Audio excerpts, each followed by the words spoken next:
Today we're going to talk about genres of films. So the term genre means type or kind or category. So think about some movie genres that you are aware of.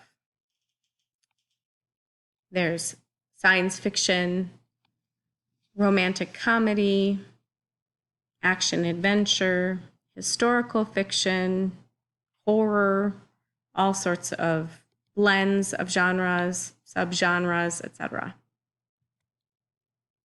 So what are the benefits of making a genre movie? Genre movies are more convenient to make.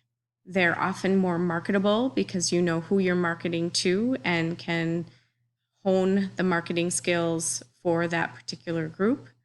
You can reuse sets and costumes, and consumers are going to know what they're getting into.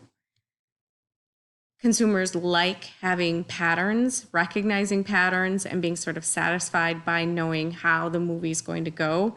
I know that seems sort of counterintuitive, but consumers are often disappointed if they sort of don't get what they want or don't get what they assume is going to happen. And then genres often have many shorthands for meaning, so it's easy to sort of move a plot along and convey a message with just one thing. If you have, the holster and the gun, we know that a shootout's going to happen. Those sorts of things. You don't have to do much. Somebody opening a door in a dark hallway during a horror movie. We don't need to convey much else to know, ooh, this is going to get scary. So there are drawbacks as well to making a movie in a particular genre. It pigeonholes you to that particular group who would be going to the film. It can often sort of stereotype your movie. It can limit what options you have for a movie. You're not going to have a sad ending in a rom-com, those sorts of things. So it can be limiting as well as sort of easier to do. So how do you tell a movie is a particular genre? It seems pretty self-explanatory. You sort of, I think, intuit it, and so you don't have to really think about it. But there are some frameworks for us to think about. So in genre films, the setting is often sort of reused over and over again. So you have sort of the vast frontier in a Western, or you have space for a science fiction film, battlefields for war films. Characters, too, are often reused. So you're going to have the sort of bumbling idiot detective or police officer in a mystery or a crime thriller. You're going to have maybe the jock in the teen film, or those sorts of things. Iconography is kind of a fancy word for symbols, and stereotypes. So think of, we'll go to Westerns since that's going to be our focus anyway, and the cowboy hat and the spurs and the horses. Those are all sort of symbols of a Western film. For science fiction, your lasers, your spaceships, your kind of warp speed, those are going to be iconography of science fiction. Often you're going to have themes that are going to show up over and over again in a particular genre. Also, the storyline is going to mimic itself over and over again. My best example probably would be, again, if we go back to like crime fiction, right? Or you go to, if you've ever seen the TV show House, right? Every episode of House followed the same exact pattern. House showed up, there was a kid or a person in dire needs, and then he tried one thing, and then he tried another, and then the person was almost dying, and he broke a rule, and then he masterfully was able to come up with a solution, and they all lived happily ever after. We talked about those narrative patterns in last week's lessons as well. So, the hero journey is going to be in a science fiction film. those sorts of things. And you can think of archetypes as well, as showing up, in romance. You're going to have the star-crossed lovers show up, that sort of thing. Oftentimes, genres will tap into the same film techniques. So it's not for nothing that medium shot is used so often in Western films, right? So think about those sorts of aspects, or dark lighting in a horror film, or maybe color schemes. There are very particular color schemes in like rom-coms, things like that. Obviously, music plays a predominant role in genres, so think about that as well. You see, all of the Halloween movies using the same music over and over again. So sometimes it's even the same exact score. Sometimes it's the same type of instrumentation, that sort of thing. There are also stages of development that genres follow. So there's the sort of primitive or early stage. This is when the genre is in its purest form. Classic or traditional phase is sort of the growth and popularity of the genre. The revisionist phase is when you get a reinterpretation of the genre. Then you end up with the parodies. So think of, oh gosh, I can't think of the name of the, spoof slasher films, those sorts of things. And then in the fifth phase, you'll end up having sort of those mixing of hybrids. For example, we had romance and we had comedy, and then they morphed through their genre development, and then we got rom-com. We got the combination of the two. So let's talk quickly about the Western. So some early Westerns include Edwin Porter,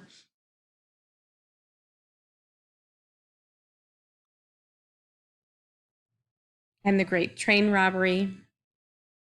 We'll just take a quick look.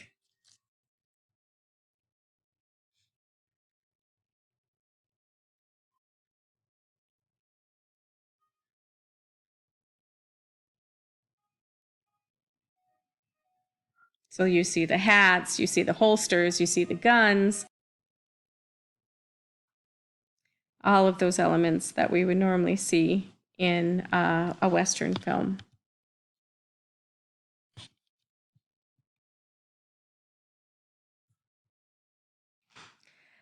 After which you had singing Westerns like Ride Ranger Ride with Gene Autry, and then you had the classic Westerns like the ones with John Wayne.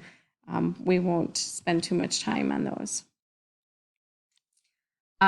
So in the early Westerns, you have then the 1930s to the 1950s, which were the heyday of the Westerns with B movies like the John Wayne movies. There were some lighthearted ones, the singing Westerns like the Hopalong Cassidy, etc. And then in the 1960s, you end up having this revival where the Old West is demythologized, and then even into the spaghetti Westerns were Westerns that were filmed in Italy and kind of played off of those same tropes. And then in the 21st century, we again have this new emergence in films like 3:10 to Yuma and True Grit. So the roots of Western films come from folk music, Mark Twain, the Oregon Trail, some dime novel Westerns, folklore, etc. And here are some famous faces. You've got Butch Cassidy and the Sundance Kid with Paul Newman and Robert Redford. You've got John Wayne in the bottom corner. You've got Clint Eastwood, etc. Some famous directors. You've got Sergio Leone, who is the spaghetti Western guru.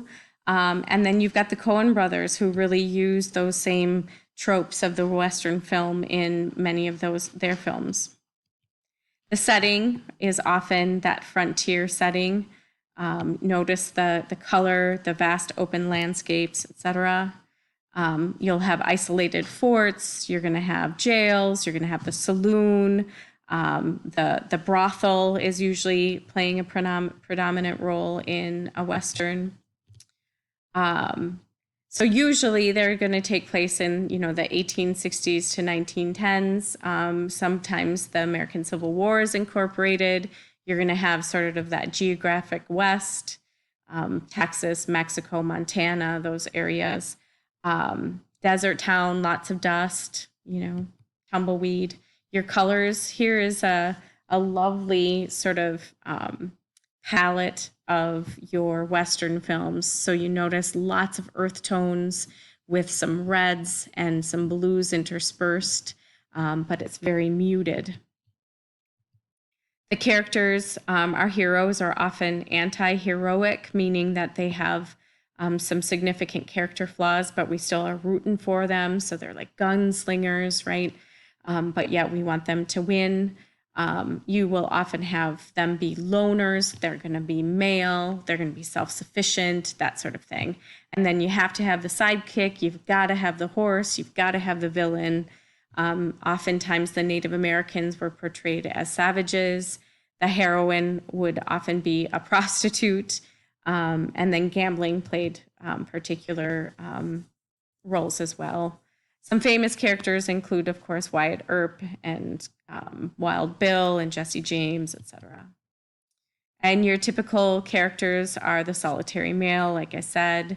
They're usually unmarried, what you would consider ultra masculine, etc.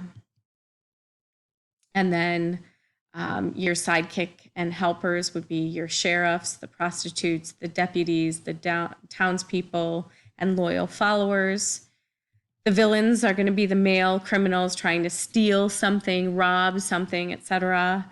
The victims are often, old men, children, women, sort of these weak, if you will, vessels. And then Native Americans are often, very stereotyped, called Indians, often antagonists, etc.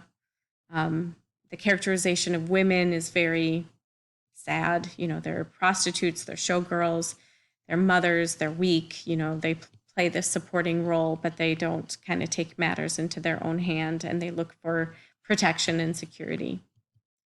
The iconography of Westerns include obviously the horse, the desert, the sort of rugged face, that white hat, black hat, the white suit, the black suit, all of the tack that go with, so your saddles, your spurs, your lasso. And then others include the brothel, the saloon, the hanging tree, etc. So here are some images. Other iconography would include, the pistols, the rifles, shootouts, stagecoaches. Themes, obviously, it's going to be focused on the conquest of the wilderness, confiscation of territorial rights. You're going to have the archetypal conflicts like the good versus evil, man versus man, settler versus Indian, humanity versus nature, those types of things. And often the themes will be based around, codes of honor, social status, the outsider entering, those sorts of things. And the plot line, your basic plots are going to be like the railroad story, the ranch story, the epic ranch story, stories of revenge, last stand stories, etc. And then there are subgenres that are included, like Westworld.